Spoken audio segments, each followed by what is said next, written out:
ನಮಸ್ಕಾರ ಸ್ನೇಹಿತರೆ, ಹೇಗಿದ್ದೀರಲ್ಲ? ಚೆನ್ನಾಗಿದ್ದೀರ ಅಂತ ಅಂದ್ಕೊಂಡಿದ್ದೀನಿ. ನಾನು ನಿಮ್ಮ ಪ್ರೀತಿ ಅಶೋಕ್. ನಾನು ಇವತ್ತು ನಿಮಗೆ ತುಂಬ ಒಂದು ಒಳ್ಳೆ ಮಾಹಿತಿಯನ್ನು ತಿಳಿಸ್ಲಿಕ್ಕೋಸ್ಕರ ಈ ಒಂದು ಲೈವಲ್ಲಿ ಬಂದಿದ್ದೇನೆ. ಏನಪ್ಪ ಅಂತಂದರೆ, ಇವತ್ತು ತುಂಬ ಜನ ಓದ್ಕೊಂಡು ಮನೆಗಿದ್ದಾರೆ, ಅಂಥವ್ರಿಗೆ ಒಂದು ಗುಡ್ ನ್ಯೂಸನ್ನು ಕೇಂದ್ರ ಸರ್ಕಾರ ಹೇಳಿದೆ. ಆ ನ್ಯೂಸ್ ಏನು ಅನ್ನೋದನ್ನು ತಿಳ್ಕೊಳೋಕ್ಕೆ ಮುಂಚೆ ನನ್ನ ಚಾನಲನ್ನು ಸಬ್ಸ್ಕ್ರೈಬ್ ಮಾಡ್ಕೊಳ್ಳೋದನ್ನ ಮರೆಯೋಕೆ ಹೋಗಬೇಡಿ. ಅದೇ ರೀತಿಯಾಗಿ ಫಾಲೋ ಮಾಡೋದನ್ನು ಮರೆಯೋಕೆ ಹೋಗಬೇಡಿ ಮತ್ತು ಒಂದು ಲೈಕನ್ನು ಕೊಡೋದ್ರ ಮೂಲಕ ನೀವು ನಮ್ಮ ಚಾನಲ್ಗೆ ಪ್ರೋತ್ಸಾಹಿಸಬೇಕಂತ ಕೇಳ್ಕೊಳ್ತಾ ಆ ವಿಡಿಯೋವನ್ನು ಸ್ಟಾರ್ಟ್ ಮಾಡ್ತಾ ಹೋಗೋಣ. ಏನು ಸೆಂಟ್ರಲ್ ಗೌರ್ಮೆಂಟ್ ಕೊಟ್ಟಿರೋ ಮಾಹಿತಿ ಏನು, ಯಾವ ಒಂದು ಡಿಪಾರ್ಟ್ಮೆಂಟಲ್ಲಿ ಕಾಲ್ ಮಾಡಿದೆ, ಒಂದು ಒಳ್ಳೆ ಮಾಹಿತಿಯನ್ನು ಕೊಟ್ಟಿದೆ ಸೆಂಟ್ರಲ್ ಗೌರ್ಮೆಂಟು. ಆ ಒಂದು ಮಾಹಿತಿ ಮೂಲಕ ನಿಮಗೆ ಯಾವ ಡಿಪಾರ್ಟ್ಮೆಂಟಲ್ಲಿ ನೀವು ಅಪ್ಲೈನ ಮಾಡಬೇಕು ಅನ್ನೋದ್ರ ಬಗ್ಗೆ ತಿಳಿಸ್ತಾ ಹೋಗ್ತೀನಿ. ಬನ್ನಿ ಸ್ನೇಹಿತರೆ, ಯಾವ ಡಿಪಾರ್ಟ್ಮೆಂಟಲ್ಲಿ ಅಂದರೆ ರೈಲ್ವೆ ನೇಮಕಾತಿಯಲ್ಲಿ ಅಂದರೆ ಇಂಡಿಯನ್ ರೈಲ್ವೆಯಲ್ಲಿ 22,000ಕ್ಕೂ ಹೆಚ್ಚು ಹುದ್ದೆಗಳು ಖಾಲಿ ಇದೆ ಅಂತಂದೇಳಿ ಕೇಂದ್ರ ಸರ್ಕಾರ ಅನೌನ್ಸ್ಮೆಂಟ್ ಮಾಡಿದೆ. 2026ರಲ್ಲಿ ಈ ಒಂದು ಹುದ್ದೆಗಳನ್ನು ಭರ್ತಿ ಮಾಡಿಕೊಳ್ತಿದೆ. ಅದು ಯಾವ ತಿಂಗಳು ಏನು ಅಂತ ತಿಳ್ಕೊಳ್ತಾ ಹೋಗೋಣ ಬನ್ನಿ. ಅವ್ರು ಹೇಳೋ ಪ್ರಕಾರ ಏನಪ್ಪ ಅಂದರೆ, ನವದೆಹಲಿ ರೈಲ್ವೆ ಇಲಾಖೆ ವ್ಯಾಪ್ತಿಯಲ್ಲಿ ಖಾಲಿ ಇರುವ ಬರೋಬ್ಬರಿ 22,000ಕ್ಕೂ ಅಧಿಕ ಹುದ್ದೆಗಳ ನೇಮಕಾತಿಗೆ ಅಧಿಸೂಚನೆಯನ್ನು ಹೊರಡಿಸಲಾಗಿದೆ. ಅದರಲ್ಲಿ ಲೆವೆಲ್ 1ರ ಹುದ್ದೆಗಳು ಸೇರಿದಂತೆ ದೇಶದಾದ್ಯಂತ ಇರುವಂಥ ರೈಲ್ವೆ ವಲಯದಲ್ಲಿ ವಿವಿಧ ವಲಯಗಳಲ್ಲಿ ಖಾಲಿ ಇರುವ ಹುದ್ದೆಗಳಿಗೆ ಅರ್ಹರಿಂದ ಅರ್ಜಿಯನ್ನು ಆಹ್ವಾನಿಸಿದೆ. ಅಂದರೆ ಕೇಂದ್ರ ಸರ್ಕಾರಿ ಹುದ್ದೆಗಳನ್ನು ಸೇರಬಯಸುವ ಅಭ್ಯರ್ಥಿಗಳಿಗೆ, ಅಂದರೆ ಯಾರು ಈಗ at present SLC to up to degree ಮುಗಿಸ್ಕೊಂಡು ಮನೆಯಲ್ಲಿ ಡಿಗ್ರಿ MA MCom ಪ್ರತಿಯೊಂದು ಗ್ರಾಜ್ಯುಯೇಟ್ ಕೋರ್ಸನ್ನು ಮುಗಿಸ್ಕೊಂಡು ಮನೆಗಿದ್ದಾರೋ, ಇವರೆಲ್ಲರೂ ಸಹ ಅರ್ಜಿಯನ್ನು ಸಲ್ಲಿಸ್ಬೋದಾಗಿದೆ. ಇದರ ವೇತನ ಎಷ್ಟು, ಇದರ ನೇಮಕಾತಿ ವಿವರವನ್ನು ಮುಂದೆ ತಿಳ್ಕೊಳ್ತಾ ಹೋಗೋಣ ಬನ್ನಿ. ಭಾರತೀಯ ರೈಲ್ವೆ ಸಚಿವಾಲಯದ ಅಧೀನದಲ್ಲಿರುವ ರೈಲ್ವೆ ನೇಮಕಾತಿ ಮಂಡಳಿಗಳು ಅಂದರೆ RRB railway recruitment board level 1 ಹುದ್ದೆಗಳ ಭರ್ತಿಗೆ ಕೇಂದ್ರೀಕೃತ ಉದ್ಯೋಗ ಅಧಿಸೂಚಿತ ಅಂದರೆ CEN ಸಂಖ್ಯೆ 9/2025 ಅನ್ನು ಇತ್ತೀಚೆಗೆ ಬಿಡುಗಡೆ ಮಾಡಿದೆ. ಈ ಅಧಿಸೂಚನೆಯ ಮೂಲಕ ದೇಶದಾದ್ಯಂತ ವಿವಿಧ ರೈಲ್ವೆ ವಲಯಗಳಲ್ಲಿ ಒಟ್ಟು ಸುಮಾರು 22,000 ಹುದ್ದೆಗಳ ನೇಮಕಾತಿ ಮಾಡಿಕೊಳ್ಳಲು ತೀರ್ಮಾನಿಸಲಾಗಿದೆ. 7ನೇ ವೇತನ ಆಯೋಗದ ಪೇ ಮ್ಯಾಟ್ರಿಕ್ಸ್ ಅಡಿಯಲ್ಲಿ ಈ ನೇಮಕಾತಿ ನಡೆಯುತ್ತದೆ ಎಂದು ಅಧಿಸೂಚನೆ ಮಾಹಿತಿ ನೀಡಲಾಗಿದೆ. ಅದನ್ನು ಜನವರಿ 21ರಿಂದ ಅಂದರೆ ಜನವರಿ 21ರಿಂದ ಆನ್ಲೈನ್ ಮೂಲಕ ನೀವು ಅರ್ಜಿಯನ್ನು ಸಲ್ಲಿಸಬಹುದಾಗಿದೆ.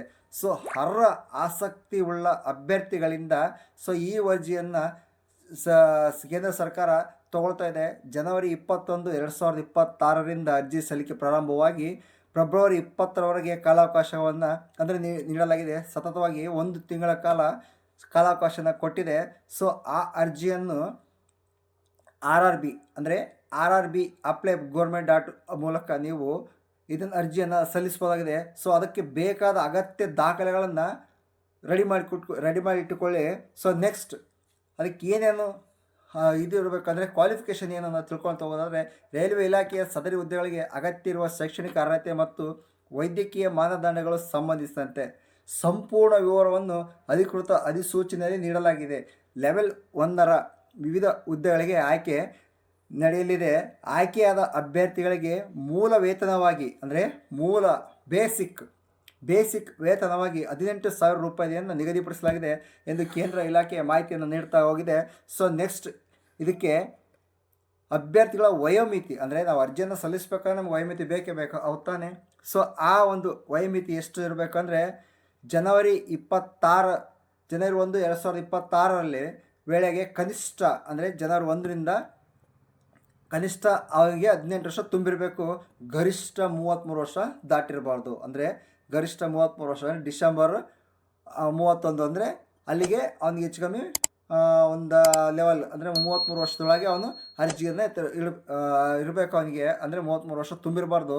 ಅಂಥವರು ಮಾತ್ರವೇ ಅರ್ಜಿಯನ್ನು ಸಲ್ಲಿಸಬಹುದಾಗಿದೆ.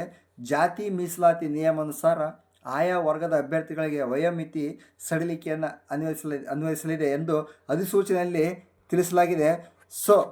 ನೀವು ಏನು ಮಾಡಬೇಕು ಅಂದರೆ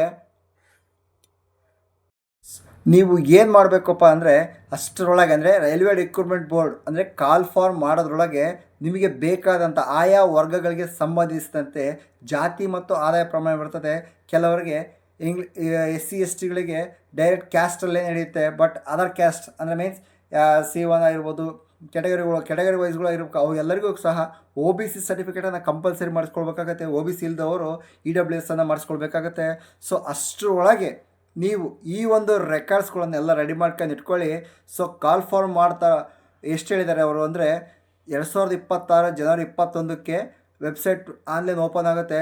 ಸೊ ಆನ್ಲೈನ್ ಓಪನ್ ಆಗೋದ್ರಷ್ಟರೊಳಗೆ ನಿಮ್ಮ ಎಲ್ಲ ರೆಕಾರ್ಡ್ಸ್ಗಳನ್ನು ರೆಡಿ ಮಾಡ್ಕೊಂಡು ಇಟ್ಕೊಂಡು, ಸೊ ನೀವು ಕರೆಕ್ಟಾಗಿ ಅಲ್ಲಿ ಕೊಟ್ಟಿರುವಂಥ ಪ್ರತಿಯೊಂದು ಪಾಯಿಂಟನ್ನು ನೋಡಿಕೊಂಡು ನಮಗೆ ಯಾವುದು ಅನ್ವಯಿಸ್ತದೆ ನೋಡಿಕೊಂಡು ಆ ಒಂದು ಕಾಲಮಲ್ಲಿ ನೀವು ಅರ್ಜಿಯನ್ನು ಸಲ್ಲಿಸ್ತಾ ಹೋಗ್ಬೋದು. ಅರ್ಜಿಯನ್ನು ಬಿಟ್ಟಾಗ ಸೊ ನಾನು ಆ ಒಂದು ವಿಡಿಯೋನ ಮಾಡಿ ನಿಮಗೆ ಹಾಕ್ತೀನಿ. ಸೊ ನೀವು ಅಲ್ಲಿ ಅಷ್ಟರೊಳಗೆ ಎಲ್ಲ ರೆಕಾರ್ಡ್ಸನ್ನು ರೆಡಿ ಮಾಡಿಕೊಂಡು ಇಟ್ಕೊಳ್ಳೋದು ತುಂಬ ಉತ್ತಮವಾಗಿರ್ತದೆ. ಸೊ ಇಷ್ಟನ್ನು ಹೇಳ್ತೀನಿ. ಸೊ ಕೊನೆಯದಾಗಿ ಇನ್ನೊಂದು ಮಾತನ್ನು ಹೇಳ್ತೀನಿ ಕೇಳಿ. ಸೊ ಉದ್ಯೋಗ ಪ್ರತಿಯೊಬ್ಬರಿಗೂ ಬೇಕು. ಅಂದರೆ ಇವತ್ತು ಕೋಟ್ಯಾಂತರ ಜನ ತಮ್ಮ ವಿದ್ಯಾಭ್ಯಾಸನ ಮುಗಿಸ್ಕೊಂಡು ಮನೇಲಿದ್ದಾರೆ. ಅವ್ರಿಗೆ ಇದೊಂದು ಸುವರ್ಣ ಅವಕಾಶ ಅಂತಲೇ ಹೇಳ್ಬೋದು. ಸೊ ಈ ಒಂದು ಅವಕಾಶದಲ್ಲಿ ಯಾರಿಗುಂಟು ಯಾರಿಗಿಲ್ಲ ಅನ್ನೋ ಲೆಕ್ಕಕ್ಕಿದೆ. ಯಾಕಂದರೆ 22,000 ಜನ ನಾವು ಹೊರಗಡೆ ಬೇಕಾದಷ್ಟು ಜನ ಹೊರಗಡೆ ಇದ್ದಾರೆ, ಅನ್ಎಂಪ್ಲಾಯ್ಸ್ ಇದ್ದಾರೆ. ಸೊ ಇವತ್ತಿಂದ ನೀವು ಕಷ್ಟಪಡಿ. ಸೊ ಇವು ಎಫರ್ಟ್ ಹಾಕೋದು ಸ್ಟಾರ್ಟ್ ಮಾಡ್ಕೊಳ್ಳಿ. So by chance God luck ಅಂತಾರಲ್ಲ, ಗಾಡ್ ನಿಮ್ಮ ಮೇಲೆ ಆಶೀರ್ವಾದ ಇತ್ತು ಅಂದರೆ ನಿಮಗೆ ಜಾಬ್ ಸಿಗ್ಬೋದು. ಸೊ ಬೆಸ್ಟ್ ಆಫ್ ಲಕ್ ಹೇಳ್ತಾ, ಸೊ ನನ್ನ ಚಾನಲನ್ನು ಸಬ್ಸ್ಕ್ರೈಬ್ ಮಾಡ್ಕೊಳ್ಳೋದು ಮರೆಯೋಕೆ ಹೋಗ್ಬೇಡಿ. So bye friends.